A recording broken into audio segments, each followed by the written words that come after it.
पूर्व केंद्रीय मंत्री पशुपति कुमार पारस ने जब से अपनी सोशल मीडिया अकाउंट में मोदी का परिवार टैग हटाया है, तब से सियासत गर्मा गई है। अब उनके भतीजे और केंद्रीय मंत्री चिराग पासवान ने उन पर हमला बोला है। चिराग ने फिर से कहा कि वे कभी राष्ट्रीय जनतांत्रिक गठबंधन में नहीं थे। यदि एनडीए का हिस्सा रहते तो साथ में चुनाव लड़ते और प्रचार प्रसार करते। लोकसभा चुनाव के वक्त उन्होंने क्या किया, ये जनता ने देखा। गठबंधन में तो वो थे ही, लेकिन जिस तरह से सीटों के बंटवारे से पहले उन्होंने केंद्रीय मंत्री पद से इस्तीफा दिया, प्रधानमंत्री और भारतीय जनता पार्टी पर विभिन्न प्रकार के आरोप लगाए, उससे स्पष्ट हो गया कि उन्होंने खुद को एनडीए से अलग कर लिया।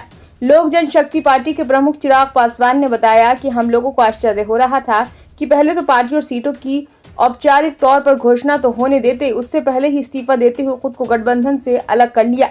न सिर्फ अलग किया बल्कि बहुत प्रयास किए कि कोई दूसरा गठबंधन अपना ले। जब किसी ने कुछ नहीं किया तो अपने आप को वापस एनडीए का हिस्सा कहने लगे।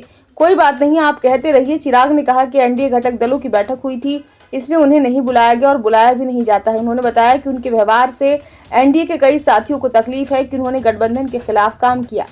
वहीं इमामगंज विधानसभा सीट को लेकर आनंद मोहन के बेटे द्वारा चिराग पासवान पर लगाए गए गंभीर आरोप को लेकर उन्होंने कहा कि एनडीए ने चुनाव प्रचार को लेकर मुझे झारखंड और महाराष्ट्र भी भेज दिया था।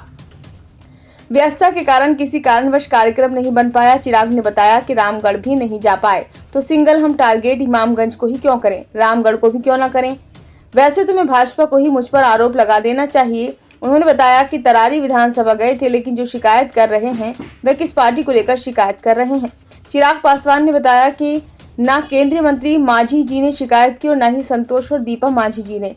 जिस पार्टी के लोग शिकायत कर रहे हैं वो तो जदयू के हैं। जदयू की बेलागंज उम्मीदवार के प्रचार प्रसार में तो हम गए ही थे और बेलागंज सीट को हम लोग जीते भी हैं। चिराग ने कहा कि हाल के दिनों में मेरे और मुख्यमंत्री के रिश्ते अच्छे बने और हम लोगों ने एक दूसरे की मदद की। तरारी विधानसभा और बेलागंज में मुख्यमंत्री के साथ में सभा किया है। हम लोगों का रिश्ता मजबूत है और कहीं कुछ मतभेद नहीं है। कुछ लोग को अच्छा नहीं लग रहा है। ब्यूरो रिपोर्ट, नई दिल्ली।